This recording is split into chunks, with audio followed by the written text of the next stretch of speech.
Hello everyone, welcome to my channel complete Shiksha. दोस्तों, इस video में हम लोग 40 क्वेश्चंस का सेट लगाने वाले हैं और यह वीडियो आपके बिहार दरोगा मेंस एग्जाम के लिए बहुत ही इंपॉर्टेंट होने वाला है। तो आप इस वीडियो में पूरा बने रहिएगा। तो चलिए हम स्टार्ट करते हैं अपने पहले क्वेश्चंस को। हमारे यहाँ पहला क्वेश्चन है, बीटिंग रिट्रीट उत्सव कब मनाया जाता है? इसका सही आंसर होगा ऑप्शन नंबर डी, 29 जनवरी को बीटिंग रिट्रीट उत्सव मनाया जाता है। इसको बीटिंग द रिट्रीट के नाम से भी जाना जाता है और यह जो दिवस है, ये जो उत्सव है, वह गणतंत्र दिवस समारोह की समाप्ति का सूचक है। इसमें जो है ये सेना की वैरक वापसी का प्रतीक है और इसमें तीनों सेनाओं बैंड के पारंपरिक धुन के साथ मार्च करते हैं। और इसका जो इस उत्सव का जो आयोजन स्थल होता है वो होता है रायसीना हिल्स और विजय चौक, जो कि राजपथ के अंत में राष्ट्रपति भवन के उत्तर और दक्षिण ब्लॉक द्वारा घिरे हुए हैं। तो आपको इस क्वेश्चन से इतनी सारी जानकारी मिलती है। नेक्स्ट क्वेश्चन है यहाँ पर। नेक्स्ट क्वेश्चन है, 1767 ईस्वी में बंगाल का सर्वेयर जनरल किसे बनाया गया था? इसका सही आंसर है option number A, major Rennell को 1767 ईस्वी में बंगाल का सर्वेयर जनरल बनाया गया था। देखिए, ईस्ट इंडिया कंपनी जो था वो अपने ऑफिसरों को क्या किया था कि 1750 ईस्वी में बम्बई, कलकत्ता और मद्रास के आसपास जो प्रशासन, राजस्व निर्धारण और व्यापार की दृष्टि से सर्वेक्षण करने के लिए, देखभाल करने के लिए अफसर को नियुक्त किया था। तो उसमें जो था सर्वेयर जनरल के पोस्ट पर 1767 ईस्वी में बंगाल का किसे बनाया गया था? मेजर रेनल को बनाया गया था। तो आपको याद रखना है कि मेजर रेनल जो थे वो बंगाल का सर्वेयर जनरल बनाए गए थे। देखते हैं नेक्स्ट क्वेश्चन को। नेक्स्ट क्वेश्चन है यहाँ पर, दुनिया में सबसे पुराना युग कौन सा है? इसका सही आंसर होगा ऑप्शन सी, आर्कियन। आर्कियन युग जो है वो दुनिया में सबसे पुराना युग माना गया है भूवैज्ञानिकों के अनुसार। और इसके अनुसार यह जो युग है भूवैज्ञानिकों के अनुसार लगभग 4.5 अरब साल पहले शुरू हुआ था और 1.56 अरब साल तक ये युग चला था। 1.56 अरब साल तक ये युग चला था और कितने साल पहले स्टार्ट हुआ था? तो 4.5 अरब साल ये पहले आर्कियन युग जो था वो स्टार्ट हुआ था और यह दुनिया का सबसे पुराना युग है। यदि आपको हमारी वीडियोस अच्छी लगती है और आप हमारे चैनल पर नए हैं तो हमारे चैनल को सब्सक्राइब कर लीजिए और साथ ही बेल आइकन को भी प्रेस कर लीजिए, जिससे कि हम जब भी वीडियोस को अपलोड करें तो आपको उसका नोटिफिकेशन मिल सके और आप कोई भी वीडियोज़ को मिस नहीं कर पाएंगे। और आप इसे लाइक भी करें। आज हम लाइक का टारगेट रखते हैं 30 लाइक्स का, आप इसे ज़रूर पूरा करेंगे, हमें पता है। और आप इसे ज़्यादा से ज़्यादा लोगों के साथ शेयर भी करें जो आपका स्टडी ग्रुप हो। तो चलिए हम देखते हैं नेक्स्ट क्वेश्चन। नेक्स्ट क्वेश्चन है, राज्यसभा में अधिकतम सदस्यों की संख्या कितनी हो सकती है? इसका सही आंसर हो जाएगा ऑप्शन नंबर बी, 250। राज्यसभा में अधिकतम सदस्यों की संख्या कितनी हो सकती है? तो 250 हो सकती है। ठीक है। और इसमें जो है 12 जो सदस्य होते हैं वो राष्ट्रपति के द्वारा मनोनीत किए जाते हैं। 250 सदस्यों में से 12 सदस्य राष्ट्रपति के द्वारा मनोनीत किए जाते हैं। तो इसे भी आप याद रखेंगे। नेक्स्ट क्वेश्चन है, सिंह सभा की स्थापना कहाँ हुई थी? इसका सही आंसर हो जाएगा ऑप्शन नंबर बी, पंजाब में। सिंह सभा की स्थापना पंजाब में किया गया था। अब देखिए, सिंह सभा क्यों लगाया गया था, क्यों बनाया गया था? तो सिखों के सुधारवादी संगठन के रूप में सिंह सभा की स्थापना की गई थी। और कब की गई थी? तो 1873 ईस्वी में अमृतसर में, ये पंजाब के अमृतसर में किया गया था सिंह सभा का स्थापना। तो किस लिए किया गया था? सिखों के सुधारवादी संगठन के रूप में सिंह सभा की स्थापना की गई थी। नेक्स्ट क्वेश्चन है, गर्भ में पल रहे बच्चे को पोषण किस माध्यम से प्राप्त होता है? इसका सही आंसर है option number B, placenta. Placenta के माध्यम से जो गर्भ में बच्चा पल रहा होता है उसे क्या होता है? उसे पोषण प्राप्त होता है। उसे भोजन किस माध्यम से मिलती है? तो प्लेसेंटा के माध्यम से। जो बच्चे गर्भ में पल रहे होते हैं उन्हें मिलती है भोजन प्लेसेंटा के माध्यम से। अब देखिए, प्लेसेंटा में क्या होता है कि प्लेसेंटा में जो शिशु का नाभि होता है, नाभि से वो जो गर्भनाल होता है उससे जुड़ा हुआ रहता है। गर्भ में जो बच्चे पल रहे होते हैं तो इसी माध्यम से बच्चे को पोषण की प्राप्ति होती है। हम देखते हैं नेक्स्ट क्वेश्चन को। नेक्स्ट क्वेश्चन है, हेपेटाइटिस बी को भारत सरकार किस वर्ष तक उन्मूलन का लक्ष्य रखा है? क्वेश्चन ये है कि हेपेटाइटिस बी भारत में कब तक समाप्त हो जाएगा और ये भारत सरकार के द्वारा कब तक का समाप्त करने का लक्ष्य रखा गया है? तो इसका सही आंसर है ऑप्शन नंबर सी, 2030 में। 2030 में हेपेटाइटिस बी जैसी बीमारी जो कि लीवर में होता है, जो कि क्या होता है इसमें कि जो जिसे आप पीलिया रोग बोलते हैं, जॉन्डिस जिसको इंग्लिश में बोला जाता है, तो उसके बाद जॉन्डिस जब बहुत दिनों तक ठीक नहीं होता है तो वो हेपेटाइटिस में बदल जाता है। और भारत में बी और सी सामान्य रूप से पाया जाता है। तो इसको खत्म करने का लक्ष्य भारत सरकार के द्वारा 2030 रखा गया है। और 2030 एड्स का भी उन्मूलन वर्ष रखा गया है, एड्स और हेपेटाइटिस बी। तो आप इस क्वेश्चन से दोनों याद रखेंगे कि एड्स का उन्मूलन वर्ष भी 2030 है और हेपेटाइटिस बी का भी 2030 है। तो हम देखते हैं नेक्स्ट क्वेश्चंस को। और आप यदि इस वीडियोस के PDF फाइल को डाउनलोड करना चाहते हैं तो आप हमारे टेलीग्राम चैनल से जुड़ जाइए, जिसका लिंक आपको डिस्क्रिप्शन में नीचे मिल जाएगा। तो आप वहां से जाकर के टेलीग्राम को ज्वाइन कर सकते हैं। तो देखते हैं नेक्स्ट क्वेश्चंस। नेक्स्ट क्वेश्चन है हमारा यहाँ पर, निम्न में कौन सा ईंधन बायोगैस का उदाहरण नहीं है? यहाँ पर सही आंसर हो जाएगा ऑप्शन नंबर ए, नाभिकीय ऊर्जा। नाभिकीय ऊर्जा जो होता है वो बायोगैस नहीं होता है। बायोगैस में क्या होता है कि जो बायो ईंधन होते हैं जिसमें कि फसल, पेड़, गोबर, ये जो होते हैं जो कि जैविक रूप से प्राप्त होते हैं, वो सब क्या होते हैं? बायोगैस। उससे जो गैस प्राप्त होता है तो उसे हम लोग बायोगैस बोलते हैं। जैसे कि पेट्रोल, कोयला, मीथेन, ये सब क्या है? जैविक रूप से प्राप्त होने वाला है। जितने भी पृथ्वी पर विद्यमान मतलब जितने भी वनस्पति, जंतु पदार्थ, ये सब क्या है? बायोमास के अंदर आते हैं। और इनसे जो हमें ऊर्जा मिलती है उसे ही गैस मिलता है ईंधन के रूप में, तो उसे ही हम लोग क्या बोलते हैं? बायोगैस बोलते हैं। जबकि नाभिकीय ऊर्जा जो है वो हमें वनस्पति या फिर जंतु पदार्थ से नहीं मिलता है। तो यहाँ पर आपका सही आंसर हो जाएगा नाभिकीय ऊर्जा। बायो ईंधन नहीं है, बायोगैस ईंधन नहीं है, नाभिकीय ऊर्जा। नेक्स्ट क्वेश्चन है, पौधे में कौन सा हार्मोन वृद्धि रोधक होता है? सही आंसर हो जाएगा ऑप्शन नंबर बी, एब्सिसिक अम्ल होगा। यहाँ पर आपका एब्सिसिक अम्ल होगा। एब्सिसिक अम्ल जो होता है वो पौधे में वृद्धि रोधक हार्मोन के रूप में जाना जाता है। इससे क्या होता है कि इस अम्ल की अधिकता से इस हार्मोन के एब्सिसिक अम्ल के से बढ़ने से क्या होता है कि पौधे में पुष्प नहीं आते हैं, फूल नहीं आते हैं, जिससे कि क्या होता है, ये उसका वृद्धि रोधक मतलब वृद्धि नहीं हो पाता है। इस हार्मोन का खोज जो था वो कार्न्स, एडिकोट और वियरिंग ने किया था। मतलब 3 लोगों ने मिलकर इस हार्मोन की एब्सिसिक अम्ल की खोज की थी। किसने? कार्न्स, एडिकोट और वियरिंग ने किया था। नेक्स्ट क्वेश्चन है, सिडबी का फुल फॉर्म क्या है? ये तो आपके लिए बहुत ही इंपॉर्टेंट हो जाता है, तो इसका फुल फॉर्म आपको बताना है। तो यहाँ सही आंसर हो जाएगा इसका option number B, small industries development bank of India. इसका सही आंसर हो जाएगा क्या? Small industries development bank of India हो जाएगा इसका। तो इसका सही आंसर है सिडबी का small industries development bank of India, जिसकी स्थापना हुई थी 2 अप्रैल 1990 को किया गया था। और क्यों किया गया था? तो जितने भी छोटे, सूक्ष्म, बहुत छोटे या फिर मध्यम उद्योग जो होते हैं, जो जिसको कुटीर उद्योग में भी शामिल किया जाता है, तो उन सब का देखभाल करने के लिए सिडबी का स्थापना किया गया था। तो देखते हैं नेक्स्ट क्वेश्चन को। नेक्स्ट क्वेश्चन है, तजाकिस्तान की राजधानी कहाँ है? तजाकिस्तान की राजधानी कहाँ है आपको बताना है। सही आंसर है option number B, Dushanbe. Kazakhstan की कहाँ है राजधानी? दुशानबे है। अब यहाँ अदर ऑप्शंस की बात कर ले तो ताशकंद की राजधानी, ताशकंद जो है कहाँ की राजधानी है? तो उज्बेकिस्तान की राजधानी है ताशकंद। और बिश्केक कहाँ की राजधानी है? तो बिश्केक है किर्गिस्तान की राजधानी। और अस्ताना जो है वो कहाँ की राजधानी है? तो ये है कजाकिस्तान की राजधानी। तो आपको याद रखना है, यहाँ पर सबका याद रखेंगे आप। तजाकिस्तान का कहाँ है? दुशानबे, ताशकंद का उज्बेकिस्तान, किर्गिस्तान का बिश्केक हो जाएगा और अस्ताना हो जाएगा किसका? कजाकिस्तान का। और ऐसा ही एक होता है दामिस्क होता है सीरिया। क्वेश्चन है, कुश्ती से संबंधित कौन खिलाड़ी हैं? सही आंसर हो जाएगा option number D, Bajrang Punia. Bajrang Punia जो है ये कुश्ती के खिलाड़ी हैं। अब यहाँ अदर ऑप्शंस की बात कर ले तो यहाँ पर जो भी आपके खिलाड़ी ही हैं तो इनके बारे में भी आपसे पूछ लिया जा सकता है एग्जाम में, तो आपको जानना जरूरी हो जाता है। तो सुनील छेत्री जो है वो क्या चीज़ से रिलेटेड है, मतलब क्या खेलते हैं, इनका कौन सा खेल है? तो सुनील छेत्री जो है वो भारतीय फुटबॉलर हैं।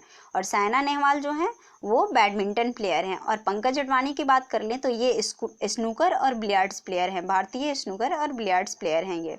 तो आपको याद रखना है, यहाँ से चार याद रखना है कि सुनील छेत्री जो हैं वो फुटबॉलर हैं और साइना नेहवाल बैडमिंटन प्लेयर हैं, पंकज अडवाणी स्नूकर और बिलियर्ड्स से रिलेटेड है और कुश्ती से रिलेटेड है बजरंग पूनिया। तो हम देखते हैं नेक्स्ट क्वेश्चन को। नेक्स्ट क्वेश्चन से यहाँ अनुच्छेद 117 का संबंध किससे है? तो अनुच्छेद 117 का संबंध किससे है? सही आंसर है यहाँ पर ऑप्शन नंबर डी, वित्त विधेयक से रिलेटेड है अनुच्छेद 117। अनुच्छेद 117 में क्या है? राजस्व और उससे उसके खर्च भी सारे शामिल हैं किसमें? अनुच्छेद 117 में। और अनुच्छेद 110 के अंतर्गत बात करें तो उसमें धन विधेयक के बारे में बात किया गया है। नेक्स्ट क्वेश्चन है यहाँ पर हमारा, तो देखते हैं, ब्रज प्रहार युद्धाभ्यास किन दो देशों के बीच होता है? इसका सही आंसर है ऑप्शन नंबर सी, भारत और यूएसए के बीच में ब्रज प्रहार नाम का युद्धाभ्यास होता है। और ये ब्रज प्रहार जो है ये क्यों किया जाता है? तो इसका मुख्य उद्देश्य है कि दोनों सेनाओं के मध्य, मतलब दो देशों के, भारत और यूएसए जो है अमेरिका की सेनाओं के मध्य सर्वोत्तम प्रक्रियाओं की साझा करना है। मतलब दोनों सेनाओं के बीच का जो प्रशिक्षण हो बहुत ही अच्छा हो, इसके लिए ब्रज प्रहार नाम का युद्धाभ्यास भारत और यूएसए के बीच में ये होता है। ये एक सैन्य अभ्यास है। तो हम देखते हैं नेक्स्ट क्वेश्चन को। नेक्स्ट क्वेश्चन है, एक नौकरी एक परिवार योजना किस राज्य की है? ये इसका सही आंसर है ऑप्शन नंबर सी, सिक्किम। एक नौकरी एक परिवार योजना जो है वो सिक्किम राज्य सरकार के द्वारा लागू किया गया।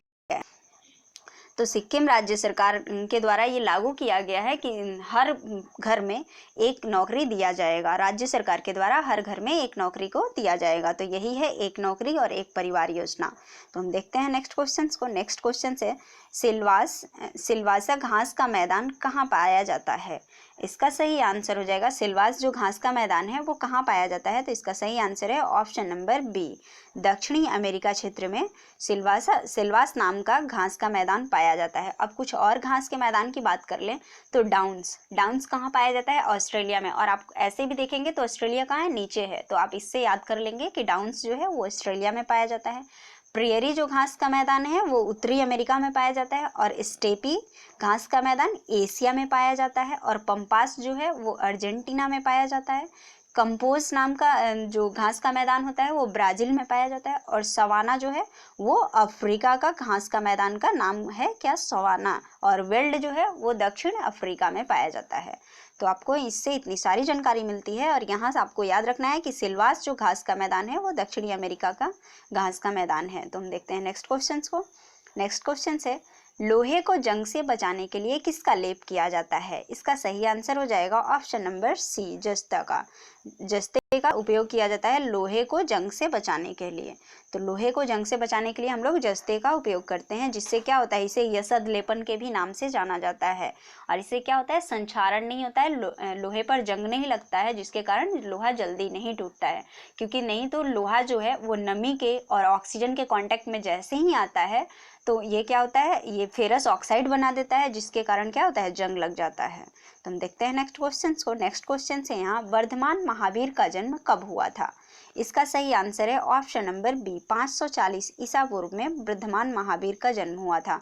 वर्धमान महावीर जो कि जैन धर्म से रिलेटेड है और जैन धर्म के 24वें तीर्थकर थे ये वर्धमान महावीर। तो इनका जन्म हुआ था 540 ईसा पूर्व में, आपको याद रखना है। देखते हैं नेक्स्ट क्वेश्चन को। नेक्स्ट क्वेश्चन से CaSO4 इंटू 2H2O का रासायनिक नाम क्या है? तो इसका आपको रासायनिक नाम बताना है CaSO4 इंटू 2H2O। तो इसका सही आंसर है ऑप्शन नंबर बी, जिप्सम।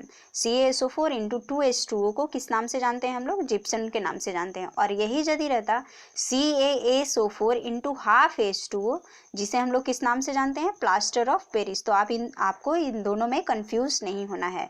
यदि इसके जगह पे सिर्फ हाफ H2O हो जाता तो वो हो जाता प्लास्टर ऑफ पेरिस, और यहाँ 2H2O है तो ये है क्या? जिप्सम। तो देखते हैं नेक्स्ट क्वेश्चन को। नेक्स्ट क्वेश्चन है यहाँ पर, कर्क रेखा निम्न में से किस राज्य से नहीं गुजरती है? तो यहाँ आपका सही आंसर हो जाएगा ऑप्शन नंबर, क्या हो जाएगा आप बताएंगे? इसका सही आंसर होगा ऑप्शन नंबर बी, उड़ीसा राज्य से होकर के कर्क रेखा नहीं गुजरती है। तो आपको इसका एक ट्रिक बताए थे हम पिछले वाले वीडियोस में, जो प्रैक्टिस सेट 5 था उसमें, कि कर्क रेखा किन किन राज्यों से होकर गुजरती है। तो कर्क रेखा भारत के 8 राज्यों से होकर गुजरती है, और जिसके लिए ट्रिक था मित्र पर गमछा झार। इसमें सिर्फ क्या था, जो र था वो साइलेंट था और बाकी सारे के लिए स्टेट थे। तो उसमें पश्चिम बंगाल भी था, झारखंड भी था और छत्तीसगढ़ था। तो इन सभी राज्यों से कर्क रेखा होकर गुजरती है, जबकि उड़ीसा राज्य से होकर के नहीं गुजरती है। तो आपको याद रखना है, आपको सिर्फ ट्रिक याद रख लेना है, और बाकी कैसे भी आपसे क्वेश्चन पूछे, कुछ भी घुमा करके पूछे से किस राज्य से नहीं होकर गुजरती है, तो आप एकदम आसानी से उसका आंसर कर पाएंगे। देखते हैं नेक्स्ट क्वेश्चन को। नेक्स्ट क्वेश्चन है कैमूर वन अभ्यारण्य कहाँ है? इसका सही आंसर है ऑप्शन नंबर सी, बिहार राज्य में। कैमूर वन अभ्यारण्य जो है वो बिहार राज्य में स्थित है।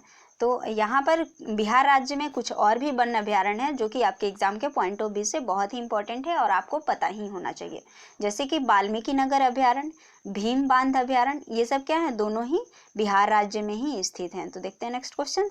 नेक्स्ट क्वेश्चन है ट्रेन 18 का नया नाम क्या है?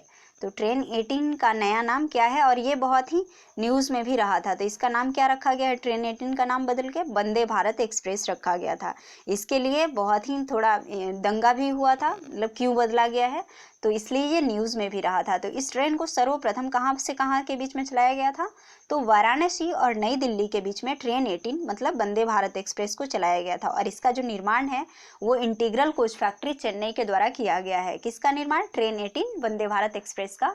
अब तो इसका नाम क्या हो गया है? वंदे भारत एक्सप्रेस हो गया है। तो Vande Bharat express integral coach factory Chennai के द्वारा बनाया गया है और इसको सबसे पहले वाराणसी और नई दिल्ली के बीच में चलाया गया था। नेक्स्ट क्वेश्चन है कपास के लिए कौन सी मिट्टी उपयुक्त होती है? मतलब कपास के लिए सबसे अच्छी मिट्टी कौन सी होती है? सही आंसर है ऑप्शन नंबर सी, काली मिट्टी। काली मिट्टी में कपास सबसे ज़्यादा होता है, मतलब कपास सबसे ज़्यादा कहाँ पर होता है? तो जहाँ पर काली मिट्टी होती है।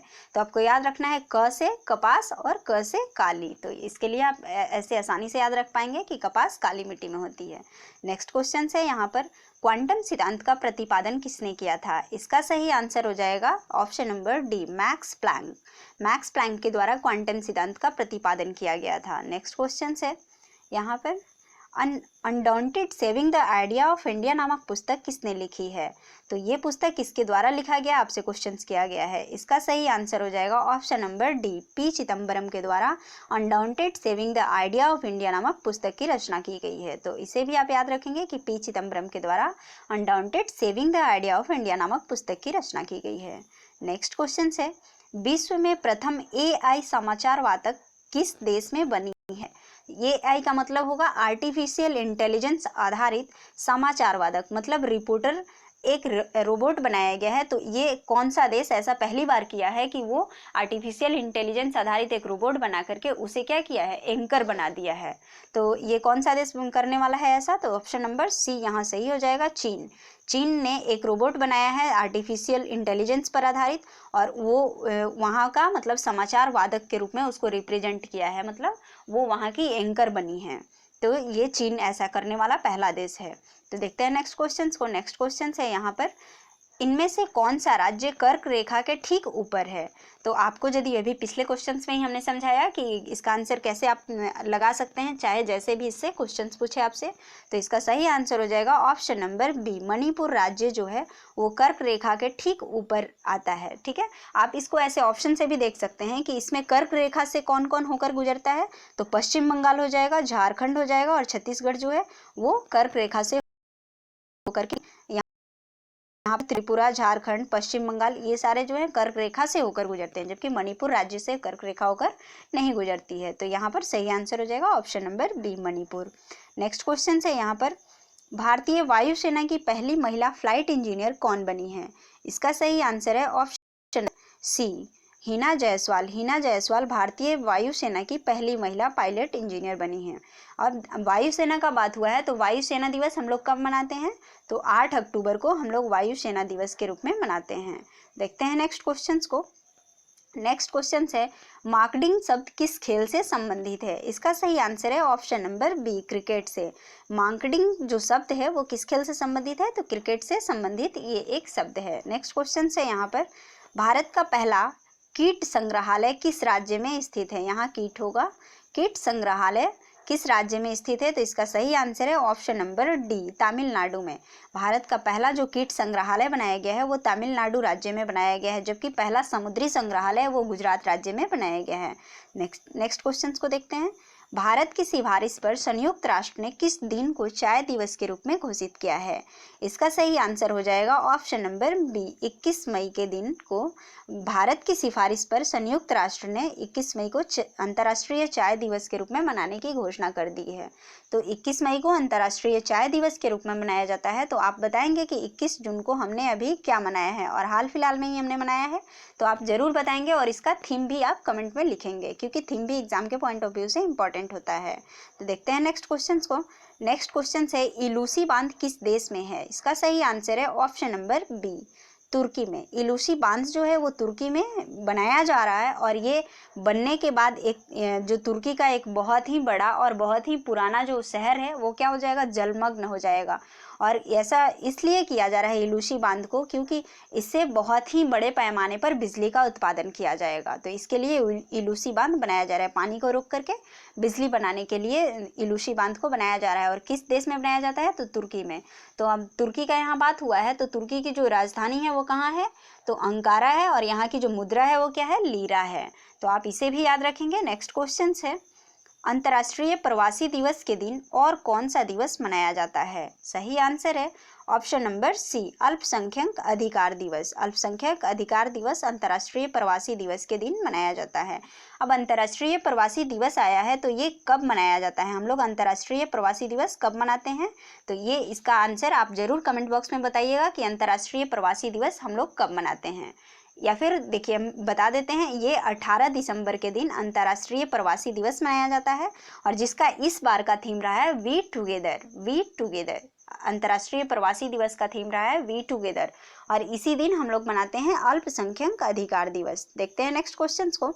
नेक्स्ट क्वेश्चन है, किसने क्रिकेट के टेस्ट और वनडे डेब्यू दोनों में शतक लगाने वाले पहले खिलाड़ी बने? इसका सही आंसर है option number B, Abid Ali.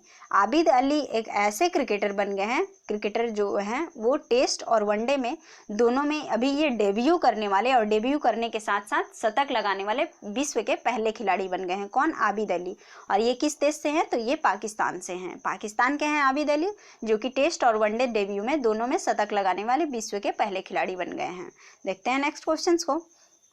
Next question है, देश का पहला अपशिष्ट पोर्टल किस राज्य में शुरू हुआ है? इसका सही आंसर है ऑप्शन नंबर सी, तमिलनाडु में ही। तमिलनाडु में ही देश का पहला अपशिष्ट पोर्टल भी शुरू किया गया है। अपशिष्ट पोर्टल का मतलब ये हुआ कि जो भी कूड़ा कचरा है, यदि वो प्लास्टिक से रिलेटेड है या फिर वैसे वेस्ट मटेरियल जिसका हम लोग रीयूज कर सकते हैं, तो उसके लिए एक पोर्टल तमिलनाडु राज्य सरकार के द्वारा लॉन्च किया गया है। और उससे क्या होगा कि आपके यहाँ पर यदि कचरा है तो आप इन्फॉर्म कीजिए, उसमें उसका लोकेशन डालिए और वो कचरा आपके घर से उठा लिया जाएगा। तो ये है अपशिष्ट पोर्टल और ऐसा पहला जो राज्य बना है देश का वो तमिलनाडु है, अपशिष्ट पोर्टल जारी करने वाला पहला राज्य। तो हम देखते हैं नेक्स्ट क्वेश्चन। नेक्स्ट क्वेश्चन है, भारत का पहला केरोसिन मुक्त जिला कौन सा बना है? सही आंसर है गांधीनगर। गांधीनगर जो है वो किस राज्य का जिला है? तो ये गुजरात का है गांधीनगर।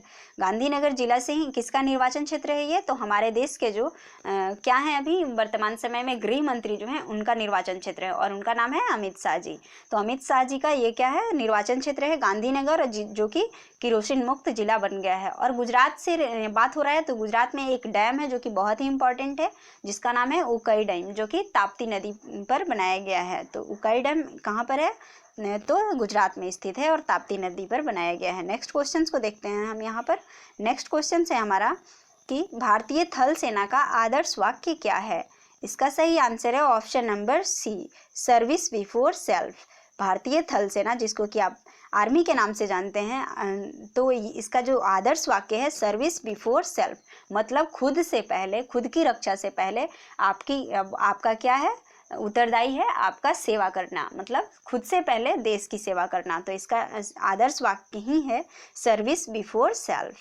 नेक्स्ट क्वेश्चन है यहाँ पर, चाबहार बंदरगाह किस देश में स्थित है? इसका सही आंसर है ऑप्शन नंबर डी, ईरान में चाबहार बंदरगाह स्थित है। और चाबहार बंदरगाह को बनाने में भारत बहुत ही मदद कर रहा है। ऐसा क्यों कर रहा है? क्योंकि इसको बनाने से भारत जो है ईरान और अफगानिस्तान के साथ में व्यापारिक संबंध अच्छा कर सकेगा, क्योंकि जो अफगानिस्तान का व्यापारिक संबंध है वो अच्छा होते हुए भी वहाँ पर जो व्यापार क्षेत्र विस्तृत नहीं हो पा रहा है, क्योंकि बीच में पाकिस्तान आता है और पाकिस्तान हमें तो घुसने देता नहीं है, वो तो बार बार कुछ न कुछ करते ही रहता है। तो उसका ग्वादर बंदरगाह हम लोग यूज़ नहीं कर पाते हैं, रोक देता है बार बार। और इसलिए ये जो चाबहार बंदरगाह बन जाएगा तो इससे आसानी होगी हमें व्यापार करने में अफगानिस्तान, ईरान के देशों में।